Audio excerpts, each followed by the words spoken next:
दोस्ती और दुश्मनी, झूठ और सच, रिश्तों की परीक्षा और प्यार का इम्तिहान। कहानी अब एक ऐसे मोड़ पर पहुंच चुकी है जहां हर कदम पर रहस्य खुलने वाला है और हर रिश्ते की सच्चाई सामने आने वाली है। सोचिए, जब अपने ही लोग बन जाते हैं सबसे बड़े दुश्मन, तो किसका साथ देगा वक्त और किसे छोड़ेगा तन्हा। यही है असली खेल किस्मत का, और इसी खेल में अब सरू और वेद की जिंदगी पलटने वाली है। कहानी की शुरुआत होती है एक ऐसे घर से जहां खुशियां तो है, लेकिन उन खुशियों के पीछे छुपे हैं कई राज। चंद्रकांत परिवार का सबसे बड़ा नाम, जिनकी बातें ही सबके लिए कानून होती हैं। लेकिन इस बार जो उन्होंने कहा है वह पूरे परिवार की नींव हिला देगा। चंद्रकांत ने साफ साफ कह दिया है कि वेद की शादी उनकी बड़ी बेटी से होगी। अब सोचने वाली बात यह है कि यह बड़ी बेटी कौन है और अचानक से यह शादी का फैसला क्यों लिया गया है। इधर तारा, जो वेद की मां है, वह इस मौके को सरू से छुटकारा पाने का एक अच्छा बहाना मानती है। वो सोचती है कि अगर यह बात सबके सामने रख दी जाए कि दादी ने वादा किया था कि उनकी बड़ी पोती से वेद की शादी होगी, तो कोई सवाल नहीं उठाएगा। और तारा जानती है कि बड़ी पोती कोई और नहीं बल्कि सरू है। लेकिन तारा का यह झूठ ही आगे चलकर एक ऐसा तूफान खड़ा करेगा जिससे पूरा परिवार हिल जाएगा। अब सरू की बात करें तो उसने शुरू में इस रिश्ते के लिए साफ मना कर दिया था। उसका कहना था कि वह किसी के दबाव में आकर कोई फैसला नहीं करेगी। लेकिन चंद्रकांत के भावनात्मक शब्दों ने उसे मजबूर कर दिया। उसने मान लिया कि अगर यह घर की इज्जत और वादे की बात है तो उसे अपनी खुशी की परवाह नहीं करनी चाहिए। सरू ने दिल पर पत्थर रखकर हामी भर दी। वहीं अनिका के दिल में जलन की आग भड़क रही थी। उसे यह मंजूर नहीं था कि सरू वेद की जिंदगी में इतनी अहमियत पाए। अनिका ने तो पहले ही साबित करने की कोशिश की थी कि सरू बदल चुकी है। पैसे आने के बाद उसने अपने स्वभाव को बिगाड़ लिया है। वह नौकरों के साथ बुरा व्यवहार करती है और अपनी अहमियत दिखाती है। अनिका का मकसद साफ था। वह चाहती थी कि वेद की नजरों में सरू की इज्जत गिर जाए। दूसरी तरफ रचना ने अपनी मां से कहा कि चंद्रकांत की बड़ी बेटी वापस लौट आई है। यह सुनकर तारा और भी चौकन्नी हो गई। उसे लगा यह सच सबके सामने आने से पहले वह अपने झूठ को पक्का कर दे। तभी उसने वेद से कहा कि यह शादी दादी के वादे की वजह से हो रही है। अब वेद यह जानकर हैरान रह गया कि सरू ही वास्तव में इस घर की बड़ी बेटी है। पहले तो उसे शक हुआ, लेकिन जब यह बात बार बार उसके सामने दोहराई गई तो वह मान गया। वेद को खुशी भी हुई कि सरू उसकी जीवन साथी बनेगी, लेकिन यही खुशी आगे चलकर उसके लिए सबसे बड़ी उलझन बन जाएगी। अनिका अब अपनी चाल चलने के लिए तैयार थी।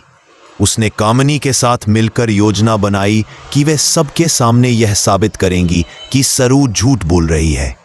उनका इरादा था कि पूरे परिवार के सामने सरू को इस तरह गिरा दिया जाए कि कोई भी उसके पक्ष में खड़ा ना हो। लेकिन कहानी का सबसे बड़ा सच अभी सामने आना बाकी था। सच जिसे केवल गौरी यानी सरोजा जानती थी। सरू ने आज तक अपनी मां की तस्वीर तक नहीं देखी थी। उसे यह भी नहीं पता था कि उसकी असली पहचान क्या है। और जब यह सच खुलेगा तो पूरे परिवार की आंखें फटी की फटी रह जाएंगी। फिलहाल माहौल ऐसा था कि शादी की तैयारियां शुरू हो गई थी। वेद और सरू का रिश्ता तय हो चुका था। तारा यह दिखाने में लगी थी कि यह सब पुराने वादे के कारण हो रहा है, लेकिन असल में उसके मन में और भी चालें थीं।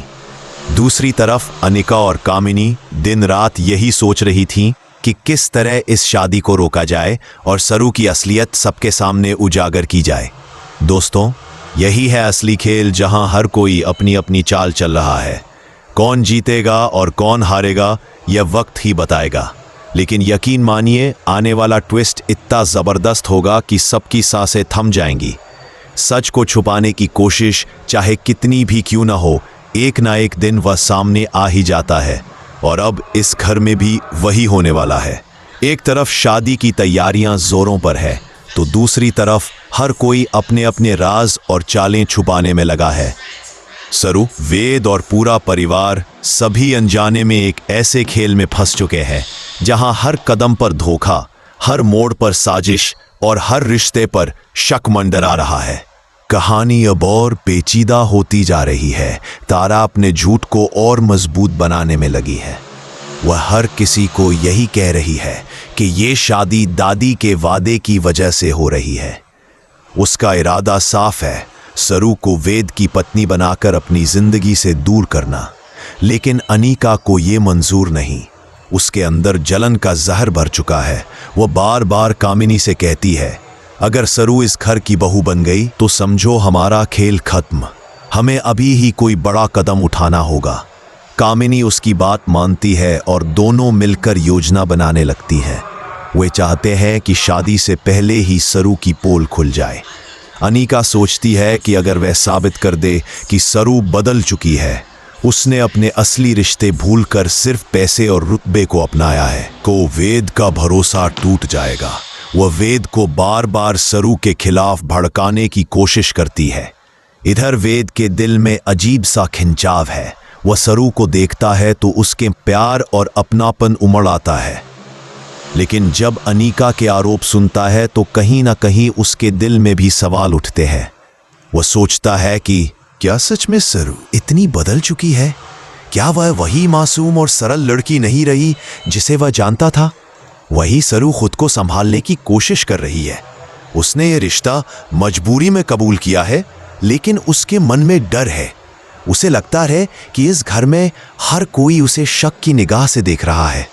उसे समझ नहीं आता कि वह अपनी सच्चाई कैसे साबित करे। फिर आता है एक ऐसा पल जब रचना अपनी माँ से कहती है, माँ, यह तो बहुत अजीब है। चंद्रकांत की बड़ी बेटी लौट आई है, लेकिन कोई भी उसके बारे में खुलकर बात नहीं कर रहा। आखिर सच क्या है? यह सुनकर तारा एकदम घबरा जाती है। वह तुरंत बात बदल देती है, लेकिन उसके चेहरे की बेचैनी छुप नहीं पाती। दूसरी तरफ शादी की रस्में शुरू हो चुकी है। घर में सजावट, मेहमानों का आना जाना, ढेर सारी तैयारियां, सब कुछ खुशी का माहौल दिखाता है। लेकिन इन खुशियों के पीछे छुपा है अनीका और कामिनी का खतरनाक प्लान। उन्होंने तय कर लिया है कि वह सरू को सबके सामने झूठा साबित करेंगी। एक दिन अनीका नौकरों के सामने सरू को ऐसे काम करने के लिए मजबूर करती है जिससे लगे कि वह उन पर हुक्म चला रही है। फिर वह चुपके से वेद को बुलाती है ताकि वह यह सब देख ले। वेद जब यह दृश्य देखता है तो उसके चेहरे पर मायूसी फैल जाती है। अनीका मुस्कुराती है। उसे लगता है कि उसकी चाल काम कर गई, लेकिन सरू उस समय चुप रह जाती है। वह जानती है कि सफाई देने से बात और बिगड़ सकती है। वही चंद्रकांत इस सब से अनजान है। उनके लिए बस इतना मायने रखता है कि उनका वादा पूरा हो। उन्हें गर्व है कि वे अपनी दादी की इच्छा को निभा रहे हैं, लेकिन उन्हें यह पता नहीं कि इसी वादे की आड़ में कितना बड़ा खेल खेला जा रहा है। कहानी का सबसे दिलचस्प मोड़ तब आता है जब गौरी यानी सरोजा का नाम सामने आता है। वही एकमात्र इंसान है जो सरू की असली पहचान बता सकती है, लेकिन अभी तक वह कहीं दिखाई नहीं दी है। सबको लगता है कि सरू ने खुद यह कहानी गढ़ी है। अनीका और कामिनी इस मौके का फायदा उठाते हैं। वे परिवार के सामने कहते हैं, देखिए, अगर सच में सरू इस घर की बेटी है तो उसकी माँ को सामने आने दीजिए। जब तक वह नहीं आती यह सब झूठ ही है। सभी चौंक जाते हैं। वेद के मन में भी सवाल उठता है। वह सरू से पूछता है, क्या यह सच है? क्या तुम सच में वही हो जो तुम कह रही हो? सरू की आंखों में आंसू भर आते हैं। वह कहती है, मुझे खुद नहीं पता मेरी असली पहचान क्या है। मैंने अपनी माँ की तस्वीर तक नहीं देखी, लेकिन मुझे यह यकीन है कि सच हमेशा के लिए छुप नहीं सकता। यह सुनकर वेद का दिल पिघल जाता है। वह सोचता है कि सरू चाहे सच बोल रही हो या झूठ, लेकिन उसके दर्द में कोई झूठ नहीं। उसके मन में सरू के लिए और भी गहरी भावनाएं पैदा हो जाती हैं। तारा अब डरने लगी है। उसे लग रहा है कि कहीं उसके झूठ का राज खुल ना जाए।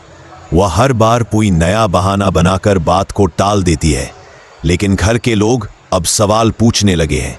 रचना, अनिका और बाकी सब चाहते हैं कि सच सामने आए। दोस्तों, यही है वह मोड़ जहां कहानी और भी रोमांचक हो जाती है। हर कोई अपने अपने तरीके से खेल खेल रहा है। कोई रिश्तों को बचाने में लगा रहे, कोई तोड़ने में। अब असली सवाल यही है, क्या सरू सच साबित कर पाएगी कि वही इस घर की बड़ी बेटी है? वह सरू से पूछता है, क्या यह सच है? क्या तुम सच में वही हो जो तुम कह रही हो? सरू की आंखों में आंसू भर आते हैं। मैंने अपनी माँ की तस्वीर तक नहीं देखी, लेकिन मुझे यह यकीन है कि सच हमेशा के लिए छुप नहीं सकता। यह सुनकर वेद का दिल पिघल जाता है। वह सोचता है कि सरू चाहे सच बोल रही हो या झूठ, लेकिन उसके दर्द में कोई झूठ नहीं। उसके मन में सरू के लिए और भी गहरी भावनाएं पैदा हो जाती हैं। तारा अब डरने लगी है। उसे लग रहा है कि कहीं उसके झूठ का राज खुल न जाए। वह हर बार कोई नया बहाना बनाकर बात को टाल देती है, लेकिन घर के लोग अब सवाल पूछने लगे हैं। रचना, अनिका और बाकी सब चाहते हैं कि सच सामने आए। दोस्तों, यही है वह मोड़ जहां कहानी और भी रोमांचक हो जाती है। हर कोई अपने अपने तरीके से खेल खेल रहा है। कोई रिश्तों को बचाने में लगा है, कोई तोड़ने में। अब असली सवाल यही है, क्या सरू सच साबित कर पाएगी कि वही इस घर की बड़ी बेटी है? जब साजिशें बहुत बढ़ जाती हैं, तो सच का तूफान और भी जोर से आता है। अब कहानी उस मुकाम पर पहुंच गई है जहां हर चेहरा बेनकाब होगा, हर रिश्ता परखा जाएगा और हर चाल का असली रंग सामने आ जाएगा। घर में शुरू हुई शादी की रस्में अब सिर्फ रस्में नहीं रही, बल्कि सच और झूठ की जंग बन चुकी है। शादी का माहौल पूरे घर में है। हर तरफ रोशनी, संगीत और मेहमानों की भीड़ दिखाई दे रही है। बाहर से सब कुछ शानदार लग रहा है, लेकिन अंदर से परिवार टूटने की कगार पर है। वेद और सरू की शादी तय हो चुकी है, लेकिन हर कोई इस रिश्ते को लेकर अलग अलग सोच रहा है। तारा चाहती है कि यह शादी पूरी हो जाए ताकि उसका झूठ सच साबित हो सके। अनिका और कामिनी हर हाल में इस रिश्ते को तोड़ना चाहती है, और वेद, उसका दिन दो हिस्सों में बटा हुआ है। एक तरफ सरू के लिए प्यार और दूसरी तरफ उसकी असली पहचान को लेकर उठते सवाल।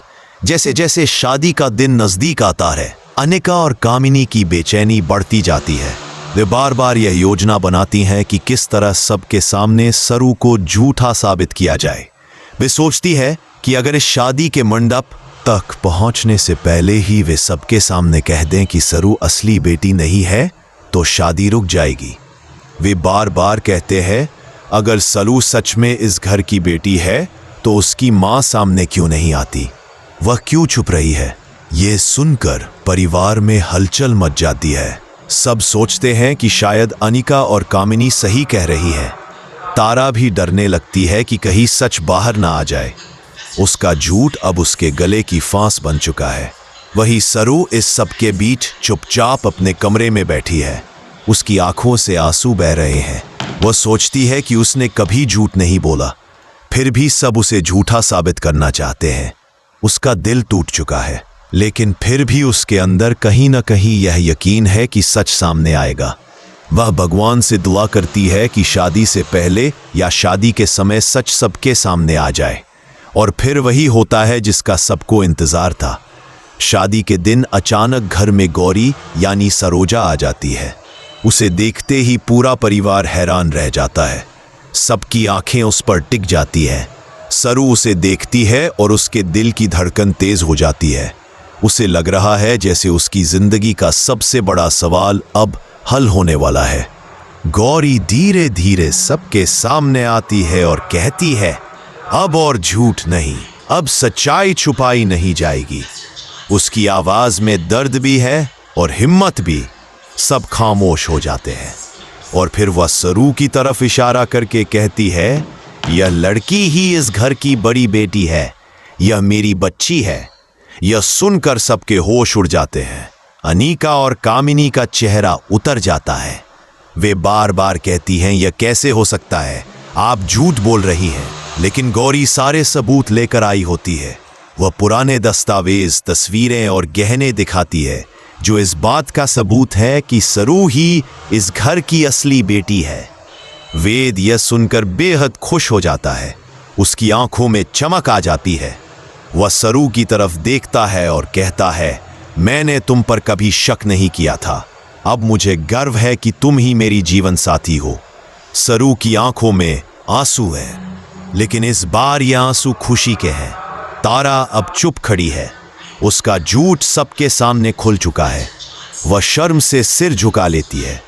परिवार के बाकी लोग भी हैरान हैं, लेकिन अब जब सच सामने आ चुका है तो सब मान जाते हैं कि शादी होगी और सरू ही वेद की दुल्हन बनेगी। अनिका और कामिनी आखिरी कोशिश करती है।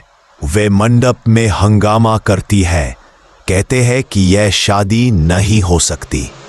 लेकिन चंद्रकांत गुस्से में उन्हें रोकते हैं और कहते हैं, काफी हो गया, अब और चालें नहीं चलेंगी, यह शादी होकर रहेगी। अंततः मंडप में वेद और सरू की शादी होती है। सब रस्में पूरी होती है। सरू की आंखों से खुशी के आंसू बहते हैं। वेद का चेहरा खिल उठता है। पूरा घर अब खुशियों से भर जाता है। अनिका और कामिनी को हार माननी पड़ती है। उनके चेहरे पर गुस्सा और हार की छाया है, लेकिन अब उनकी कोई नहीं सुनता। सबका ध्यान सिर्फ वेद और सरू पर है। कहानी का यह मोड़ न सिर्फ सरू के लिए बल्कि पूरे परिवार के लिए नया अध्याय खोल देता है। अब सबको समझ आ गया है कि सच चाहे जितना भी देर से सामने आए, लेकिन जब आता है तो सब झूठ मिटा देता है। दोस्तों, आप बताइए, क्या आप भी खुश हैं कि आखिरकार सरू और वेद की शादी हो गई और सच सामने आ गया? हमें कमेंट करके ज़रूर बताइए। और अगर आप चाहते हैं कि आगे भी हम आपको ऐसी ही कहानियों के रोमांचक मोड़ बताते रहें, तो जुड़े रहिए और अपनी राय शेयर कीजिए।